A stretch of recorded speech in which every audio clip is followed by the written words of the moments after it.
Welcome back to the Raw Autism Perspective podcast. In our last episode, we spoke pretty heavily about elopement, and we're going to continue that conversation in today's episode.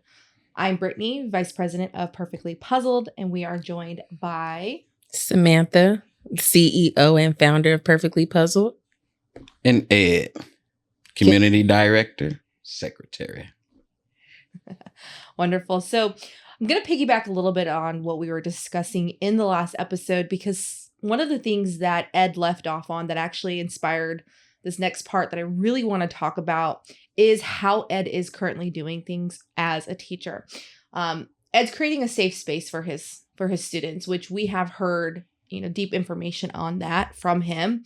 And in providing those safe spaces, he's actually giving his students, as a coach, he is providing that safe space for his children. Now, we can't predict when a child is going to elope, and we can't always prevent it from starting, but there are a lot of ways that as teachers and coaches and even parents where we can provide some more safety barriers around it. I used to work in daycare, and we used to have children that would try to take off and leave. But we had to have safety measures in place to stop that. So one time I had a child, he is very, very big 4-year-old, and he would, like a Mack truck, run out the classroom. And I was there at the front of the school to stop him. I personally had to myself, unfortunately, grab that child and bring that child back into the classroom. But we've also had other children where they think it's a game or they think it's funny, like, oh, can you catch me? I'm going to run from you. But a lot of the times what you can do as a teacher is when you're creating that safe space, you're also making this classroom less stressed. A lot of times when children want to elope, they're not eloping because they're like just trying to make your life more difficult. They're either eloping because they're stressed out, they're eloping because their needs aren't getting met, or they're simply eloping because they found curiosity in something else and they found an opportunity to leave. Mm-hmm. That is true. And I feel like the 504 plan should be like a great plan to also implement the eloping. So that way, while you're talking to the teachers, because usually with the 504 plan for certain kids, you have multiple teachers that are assigned to the student, like history class, science, math. But when you're with autistic kids, usually they have that one class with one specific teacher and a couple aides or an additional aide, whatever the case may be. And you're just talking to them on a quarterly basis, depending on how the school runs it. And in that 504 plan, you should be bringing to their attention about implementing something like some type of procedure to where you let the teacher know, hey, my child elopes a lot. He or she even elopes when we're at home, when we're going out, things of that sort. So that way it's protecting you and holding them accountable because you brought that to their attention, so they can't say that you never said that my child doesn't elope. And especially with Zoom meetings are recorded now. So I would honestly say if you're in those Zoom meetings or Google Meet, Teams, you need to have a recording safely for you as well, to where they can't say, well, you never told me this. No, we were on Zoom or we were here and I have the recording of us talking about this. I asked you to put in the 504 plan and it was not implemented. I asked you to put it in the IEP and it was not implemented.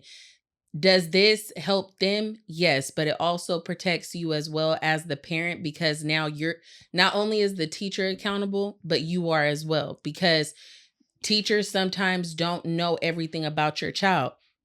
They're not spending 24/7 with them like you are. So yes, sometimes we want to get angry at the teacher and be like, oh, well, you should have did this and you should have did that. But as the parent, you have a voice and you're advocating for that child. So you should be the one that's making it a point to put this in there, because now everybody's just wanting to point the finger when nobody's realizing that the person that we're talking about, this child, is the one that's suffering. Indeed. So at the end of the day, you guys all need to be accountable in that situation. I believe that the 504 plan will really work, especially in the meetings.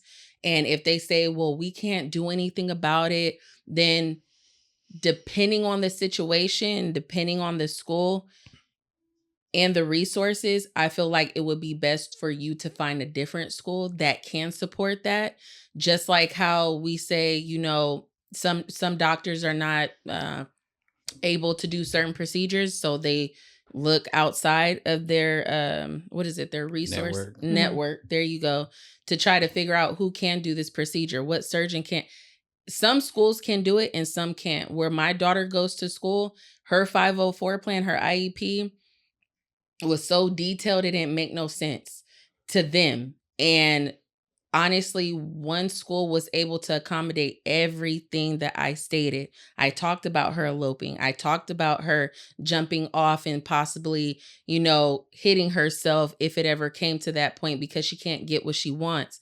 And even though it might seem like you're dragging out this meeting, you're not, because we tend to forget stuff when people are questioning us and asking us, well, what does your child do? What does your child like to do? What don't they like to do? What should we look out for?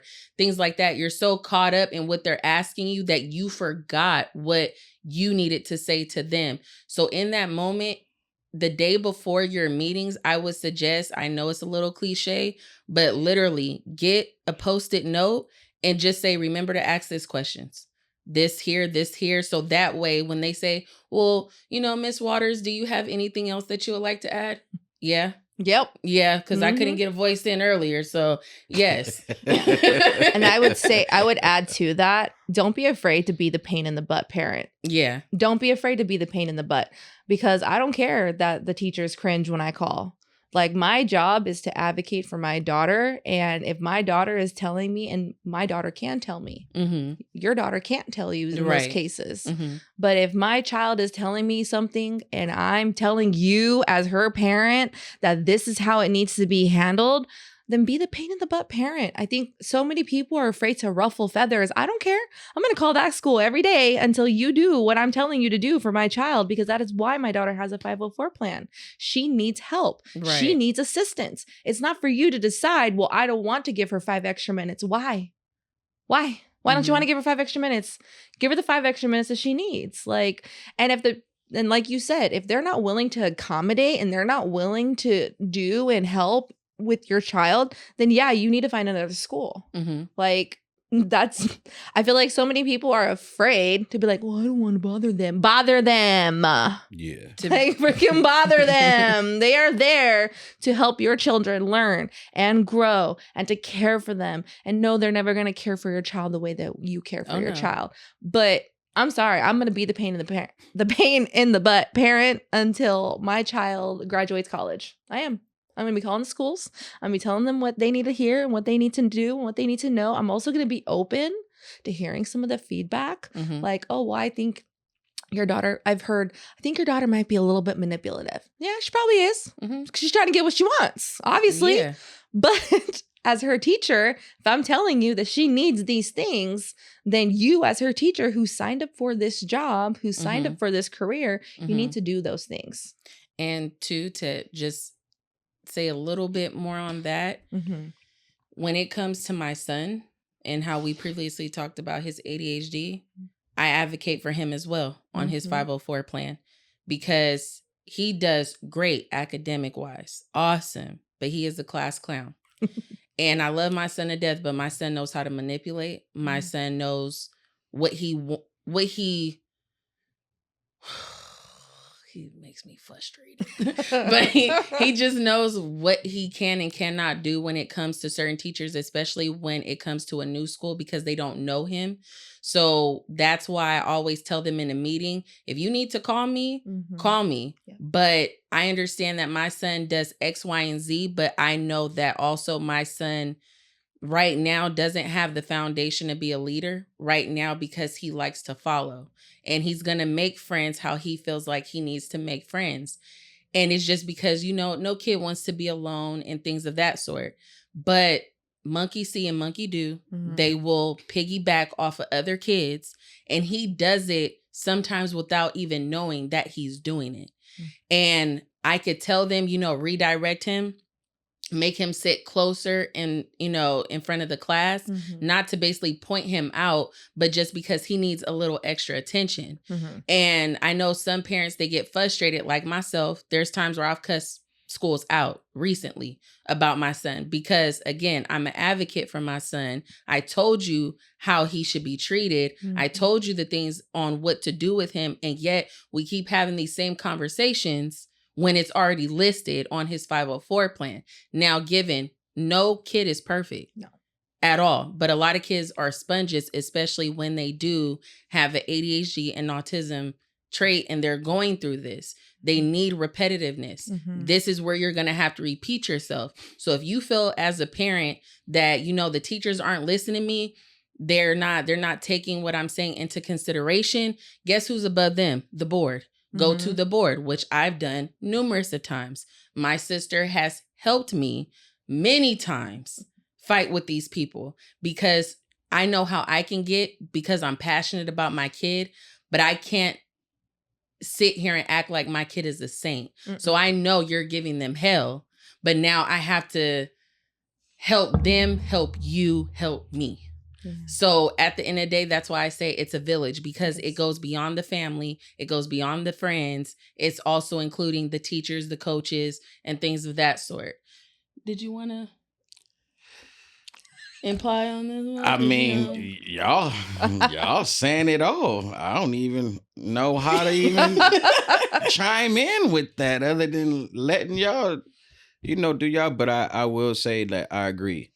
And going back to, last episode, we talked about the money. They're not getting paid enough. The crazy part is you got principals making 6 digits a year, right? But the teachers are barely even touching $60,000 a year. The people that's doing the work ain't getting paid. But the people sitting there that's supposed to be in charge of the schools, that's supposed to be making sure safety measures and everything are going on, principals, supposed to be making sure everything is going on at the school, superintendents of districts, making all this money, but where's the safety at? No. Where's the safety at? Y'all making all this money. You getting paid $100+ a year, and kids is leaving the school. Somebody, but like I said before, since it's not common, because that don't make no sense at all. How a child can be missing from a school. A child can leave a playground without nobody knowing that the child left the playground. Like somebody said before, where was your antennas? you feel what I'm saying? Sorry. When the student left the playground, you feel what I'm saying? Like it gotta come a time where people have to understand that life is precious. And we at a time where life is not precious. People are not looking at life, no matter if it's a child to an old person, as they call them, the boomers, right? They the boomers, right? So life is not precious. You got kids that are beating up bums on the street. You got homeless people that are getting jacked by people. How you homeless and getting jacked? Right. So we have to value these kids. All kids need to be valued. But when you have a child who can escape like that, how we gonna change it? What are we gonna do to make sure that playgrounds and school grounds are safe for all children, especially children with autism and ADHD, but specifically autism though, because you just never know. And you can't look at every autistic child and think they the same autistic child. No. Every child has a different type of autism. And you feel what I'm saying? Exactly. Yes. You feel what I'm saying? So going back to how you said me coaching, right? When I coach, just because people learn differently, I repeat myself 2 times. I say, drop and do 10 push-ups on 3. What did I say? You said drop and do 10 push-ups on 3. I have them repeat what I'm saying. And my autistic kids do the same thing because, like I said before, I don't treat nobody differently. And then it helps them in the classroom. Like a lot of people don't understand, us coaches, we have the kids longer than the teachers do.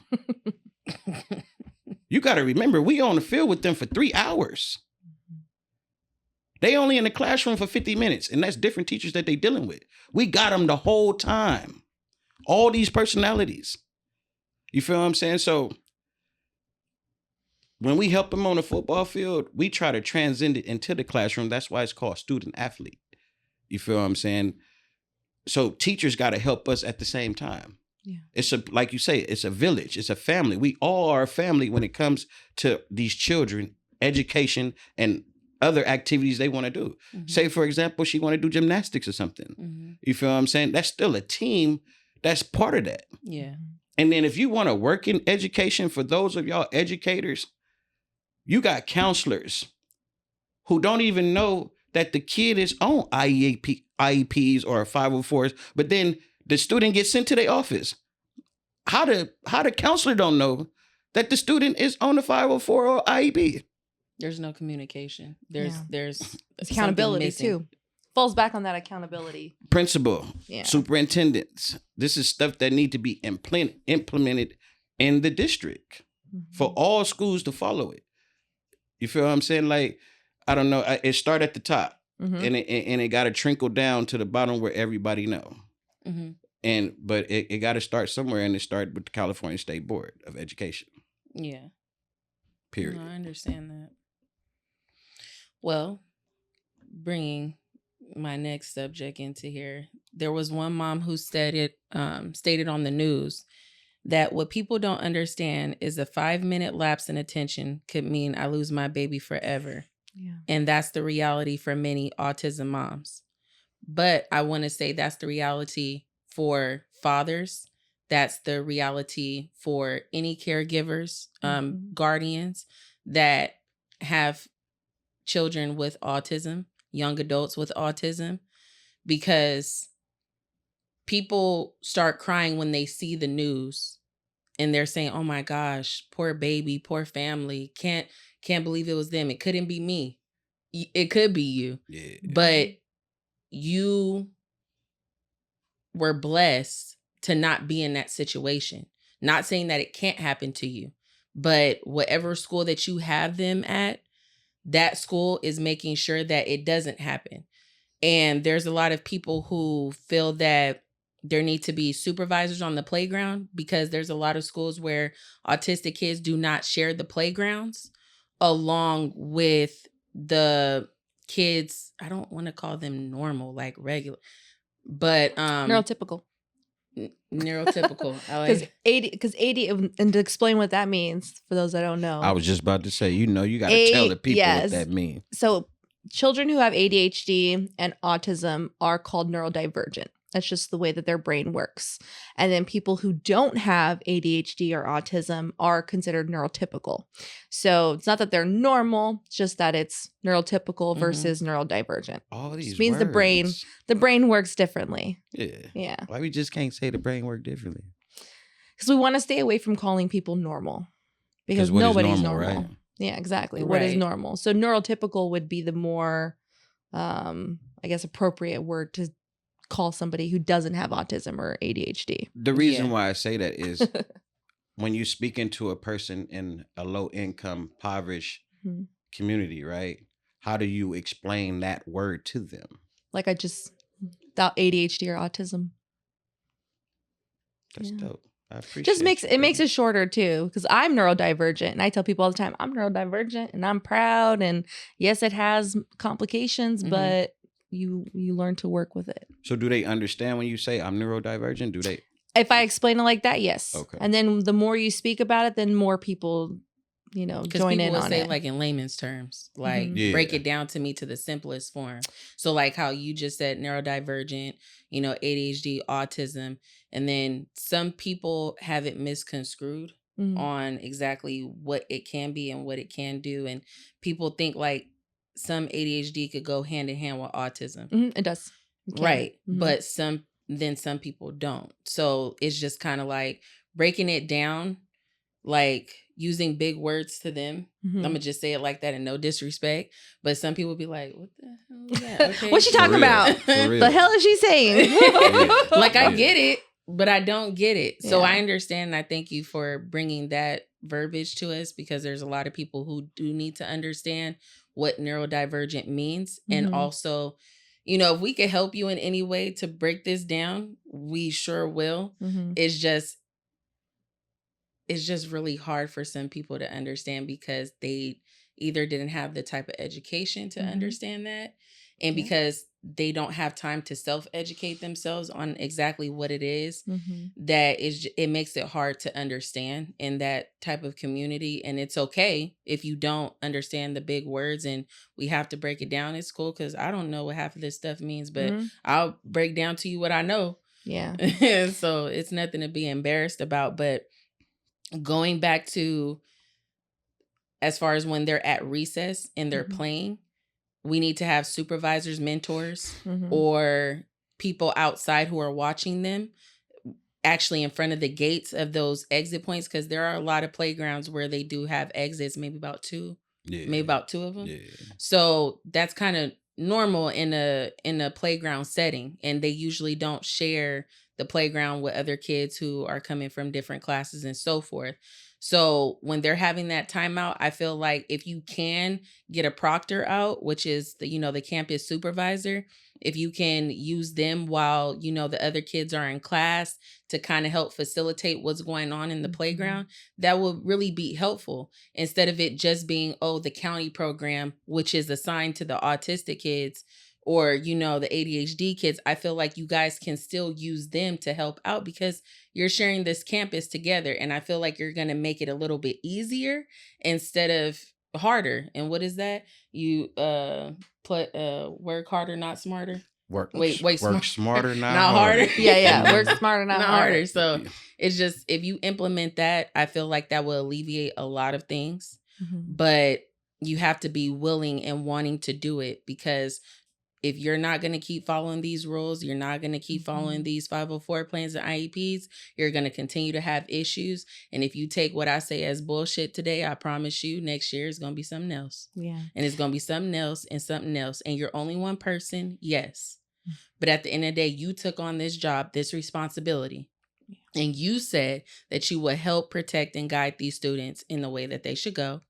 And you need to hold up your end of the bargain, because you're not. And this goes out to anybody who is assisting and who feels like they can do this, as far as when it comes to helping out schools, volunteering, even if you're there just to get hours.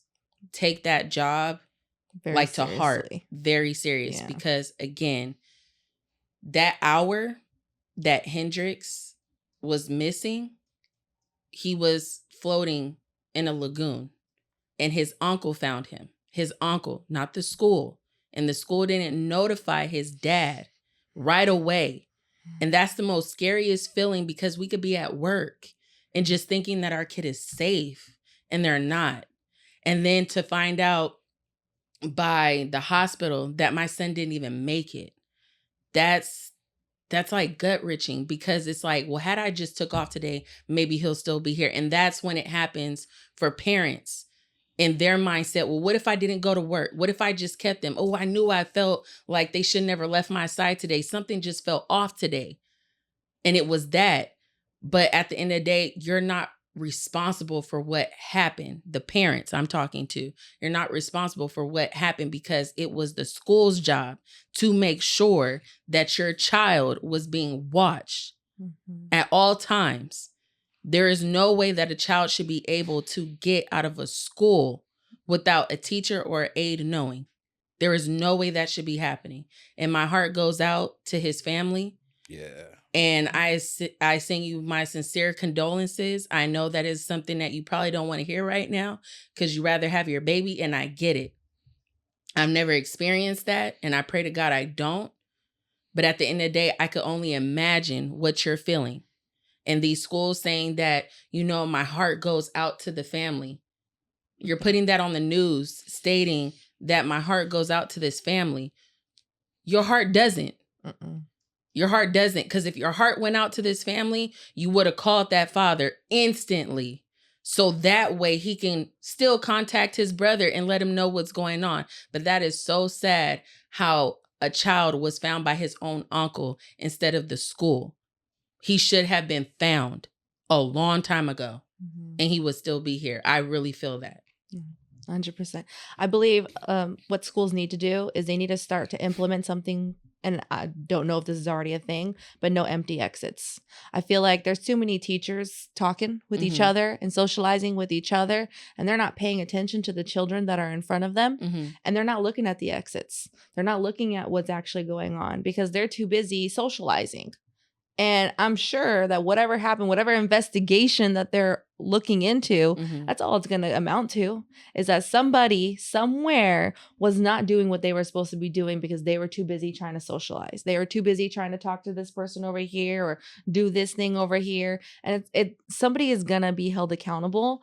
And it's just sad that we even have to talk about this. Yeah. Because, like, what are we doing? What are you doing? We're trying to do our part. You know? And if you guys feel like you need to educate yourself a little bit more, tune into this podcast. We're going to have a lot more educational talks about this. Are we perfect and do we know exactly which way to go? No, but we can only, say what we see from the outside looking in. Yeah. So again, my heart goes out to Hendricks family, the Bramers. And if you want to know more about this story, please Google it. It happened in Lyons Decatur District. And again, my heart goes out to you guys. This is going to conclude today's podcast. My name is Samantha. My name is Brittany. And I am Ed. Go like, subscribe, and comment. We out.